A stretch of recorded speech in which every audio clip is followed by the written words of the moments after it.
Berisik banget kalau nggak salah. Assalamualaikum warahmatullahi wabarakatuh. Halo semuanya, selamat pagi, selamat siang, dan selamat malam. Gimana kabarnya pada baik semua? Di sini saya Jian Sabrina Febia Melia dengan nomor POPO mahasiswa 602210039. Dari kelas A, saya akan menyampaikan tentang disleksia.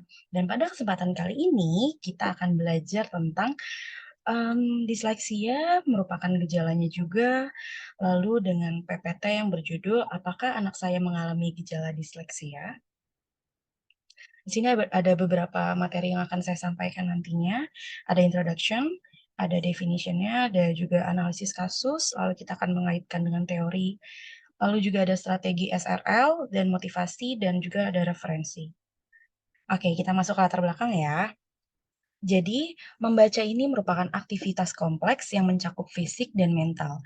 Aktivitas yang berkaitan dengan fisik yaitu gerak mata dan ketajaman penglihatan, sedangkan yang berkaitan dengan aktivitas mental yaitu ingatan dan pemahaman. Nah, teman-teman, di sini kan kita akan belajar tentang kesulitan belajar. Jadi, kesulitan belajar ini merupakan suatu kondisi siswa di mana proses belajar yang ditandai dengan adanya hambatan-hambatan dalam mencapai hasil belajar. Jadi, kondisi di mana siswa tidak dapat belajar dengan semestinya. Hambatan ini bermacam-macam, asalnya bisa dari luar maupun dari dalam diri siswa. Nah, yang akan kita bahas pada kesempatan kali ini itu ada disleksia. Disleksia merupakan suatu gangguan proses belajar di mana seseorang mengalami kesulitan membaca, menulis, atau mengeja. Nah, penderita disleksia ini akan mengalami kesulitan dalam mengidentifikasi bagaimana kata-kata yang diucapkan harus diubah menjadi bentuk huruf dan kalimat, begitupun juga sebaliknya. Nah, ini ada disleksia, disleksia ini berasal dari bahasa Yunani. Jadi dibagi menjadi 2 kata, ada yaitu kesulitan, dan juga leksis berarti kata-kata. Jika diambil kesimpulan, disleksia ini merupakan kesulitan belajar primer berkaitan dengan masalah bahasa, tulisan seperti membaca, menulis, mengeja, dan pada beberapa kasus kesulitan dengan angka karena adanya kelainan neurologis yang kompleks, kelainan struktur, dan fungsi otak. Lanjut ya. Ini ada beberapa penyebab disleksia. Jadi penyebab disleksia ini dikelompokkan menjadi 3 faktor utama. Namun menurut Darjo Wijojo ini, disleksia ini faktor utamanya itu adalah, otak. Nah, ini ada 4 faktor, ada faktor pendidikan, faktor psikologis, faktor biologis, dan juga kecelakaan. Untuk faktor pendidikan sendiri ini biasanya disebabkan oleh metode belajar yang digunakan, dalam membaca. Contohnya itu metode, Hallward. Jadi, metode ini menekankan siswa bagaimana nantinya mereka belajar mengenal namun tidak, eee, satu-satu. Jadi hurufnya itu langsung, misalkan guru mengajarkan, kata kuda, tapi kuda ini langsung diajarkan siswa, kalau kuda ini ya kuda gitu. Sedangkan, metode belajar yang lebih bagus itu adalah metode belajar dengan kata utuh. Yang di mana pada suatu kesempatan akan diajarkan huruf B besar, B kecil, lalu selanjutnya akan ditekankan lagi bagaimana huruf D, bagaimana huruf E, bagaimana huruf A, B, C, dan seterusnya. Yang kedua ada faktor psikologis. Eee, Faktor psikologis ini timbul akibat adanya tindakan kurang disiplin, tidak mempunyai orang tua, sering pindah sekolah, dan kurangnya kerjasama dengan guru dan lain-lain. Mungkin, terdengarnya sangat sederhana, namun ternyata begitu kompleks bagi, eee, pengidap disleksia ya. Karena tindakan kurang disiplin ini nantinya akan menjadi lebih kompleks jika nantinya tidak akan diperbaiki gitu. Terus juga tidak mempunyai orang tua, itu juga termasuk, lalu sering pindah sekolah dan kurangnya kerjasama dengan guru dan lain-lain. Kadang siswa itu kan memang suka ngerasa, ada nyamannya, ada juga kurang nyamannya dengan guru gitu. Lalu yang ketiganya ada faktor biologis, ini gangguan pada struktur otak dan, faktor genetik gitu teman-teman. Nah untuk, faktor biologis ini, faktor genetik ini diperkirakan turut berperan bahkan di banyak kasus itu faktor genetik memang lebih mengambil andil gitu. Karena 50% atau lebih anak disleksia memiliki riwayat orang tua yang disleksia atau gangguan lain yang berkaitan. Jadi teman-teman, kalau misalkan, ibu seorang ibu itu, mengidap disleksia, otomatis nanti anaknya juga akan disleksia meskipun tidak kesempatannya tidak kecil, tapi tetap, berpengaruh gitu loh. Dan, fun fact-nya bahwa lebih banyak anak laki-laki yang disleksia dibanding anak perempuan gitu. Nah, yang terakhir ada kecelakaan, jadi kerusakan saraf otak atau selaput otak sehingga, otak kiri korteks oksipital bagian belakang terganggu. Oke, next. Sorry.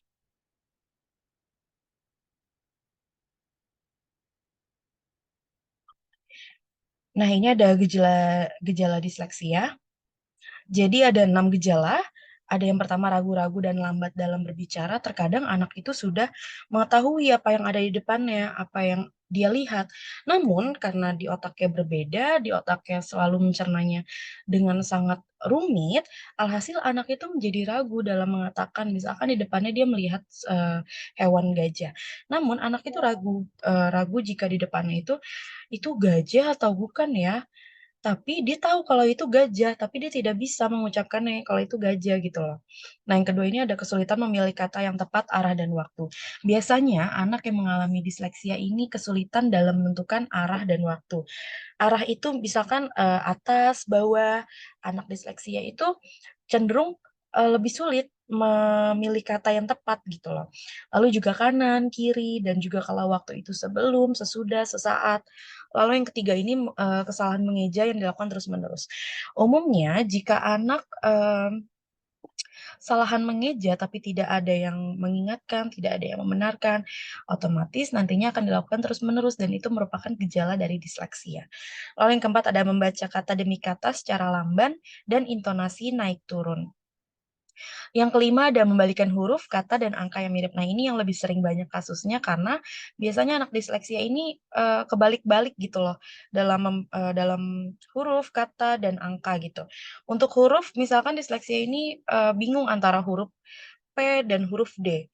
Lalu dia bingung antara huruf S dan angka 5 karena kan, mereka cukup sulit untuk menentukannya. Lalu untuk angka biasanya itu angka 6 dan angka 9 gitu loh. Nah, yang terakhir ada kesulitan dalam menulis nama sendiri atau orang lain.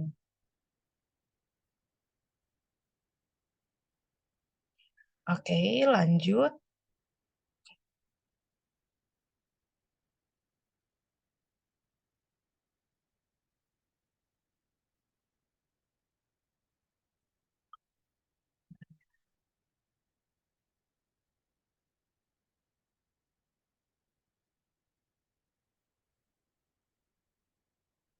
Nah, ini ada disleksia case study-nya, ini ada studi kasus dari disleksianya sendiri. Nah, ini ada kisah Grace menjadi penyandang disleksia. Jadi Grace ini memiliki masalah dengan pemindaian visual, pemrosesan, dan memori kerja. Dia juga mengalami kesulitan dengan ejaan dan urutan untuk pemecahan masalah. Nah, Grace ini juga memiliki keterampilan verbal yang kuat dan kemampuan artistik. Dia belajar dengan baik, dengan warna, dan saat tangannya sibuk, Grace berjuang dengan mencatat karena kesulitannya dengan ejaan dan pemindaian visual.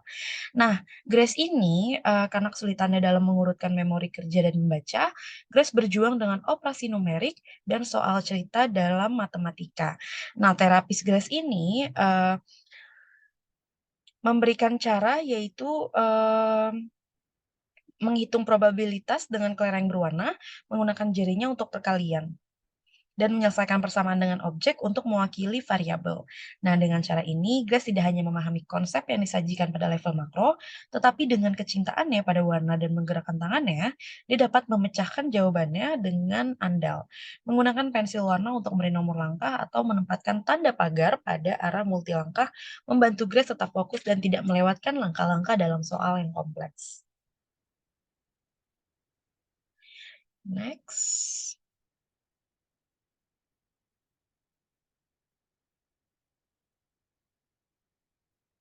Nah, ini ada kaitan teorinya. Jadi di sini saya memakai teori experiential learning karena kenapa? Karena pada penyembuhan GRAS atau terapi GRAS ini dilakukan secara bertahap sesuai dengan 4 tahap yang memang sudah dijelaskan di dalam teori experiential learning. Nah, teori experiential learning ini merupakan penggabungan dari model belajar Lewin, Dewey, dan Piaget. Teori dalam experiential learning ini mengatakan bahwa pembelajaran merupakan proses di mana pengetahuan diciptakan melalui sebuah transformasi pengalaman. Nah, pengetahuan ini dihasilkan dari kombinasi antara menerima dan mentransformasi pengalaman. Nah, ini ada em, 4 tahap experiential learning. Ada 4 tahap. Yang pertama itu ada concrete experience, ada reflective observation, ada abstract conceptualization, ada active experimentation. Nah, yang pertama ini ada tahap yang melibatkan pengalaman nyata atau langsung dalam situasi tertentu. Lalu yang kedua, ada tahap di mana individu mengamati dan merefleksikan apa yang telah dialami. Nah, yang ketiga, ini ada tahap di mana individu mencoba untuk menggabungkan pengalaman konkret dengan pengetahuan yang sudah dimiliki sebelumnya. Lalu yang terakhir, ini ada tahap dari active experimentation. Ini tahap terakhir di mana individu mencoba menerapkan konsep-konsep tersebut dalam situasi nyata dan melihat hasilnya. Nah, ini ada kaitan dengan teorinya. Jadi untuk tahap yang pertama, ini si Grace ini mengalami langsung saat mencoba membaca dan memahami ejaan serta urutan. Lalu pada tahap yang kedua, Grace ini melihat dan mengidentifikasi secara langsung dengan menghitung probabilitas kelerengan berwarna, menggunakan jarinya untuk perkalian dan menyelesaikan persamaan. Lalu yang ketiga, ini Grace memberikan nomor langkah atau menempatkan tanda pagar pada arah multi langkah dengan pensil warna untuk membantu Grace tetap fokus dan tidak melewati langkah-langkah dalam soal yang kompleks.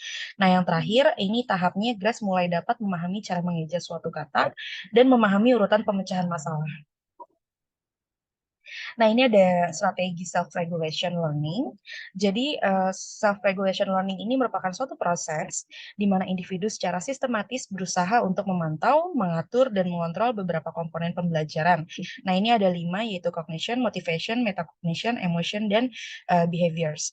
Nah, dalam kasus Grace ini, itu Grace memakai yang kognisi karena Grace ini mengubah short term memory menjadi long term memory itu karena terapi yang sudah diberikan oleh terapisnya. Nah, ini ada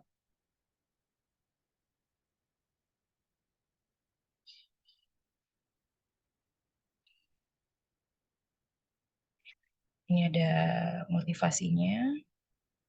Ini ada strategi motivasi belajar. Jadi strategi motivasi belajar itu terbagi menjadi 2, ada motivasi intrinsik dan juga ada motivasi ekstrinsik. Untuk intrinsik ini berasal dari dalam, lalu untuk ekstrinsik ini munculnya akibat orang lain maupun lingkungannya. Nah, untuk dalam kasus Grace ini, motivasi intrinsik itu Grace ini merasa bahwa dirinya itu ingin berusaha untuk sembuh, ingin menjadi seperti anak-anak lainnya, ingin bergaul dengan teman-teman di sekitarnya. Alhasil Grace ini berusaha bagaimana caranya dia agar sembuh, dia mengikuti terapi. Nah, itu contoh motivasi intrinsik karena keinginan Grace untuk sembuh. Sedangkan motivasi ekstrinsik ini dorongan yang memang dari lingkungan atau dari orang lain. Misalkan di saat Grace berhasil menyelesaikan sesuatu, terapisnya akan memujinya atau bakal appreciate dia dengan kata-kata yang memang menyemangati dia. Lalu juga ada peran dan dukungan orang tua yang memang mendukung Grace untuk sembuh, lalu juga ada dorongan teman, motivasi yang diberikan oleh teman-teman. Nah, ini ada beberapa referensi yang dipakai.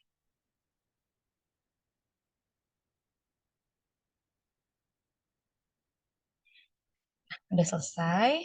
Terima kasih atas perhatiannya. Assalamualaikum warahmatullahi wabarakatuh. Gimana, Cok?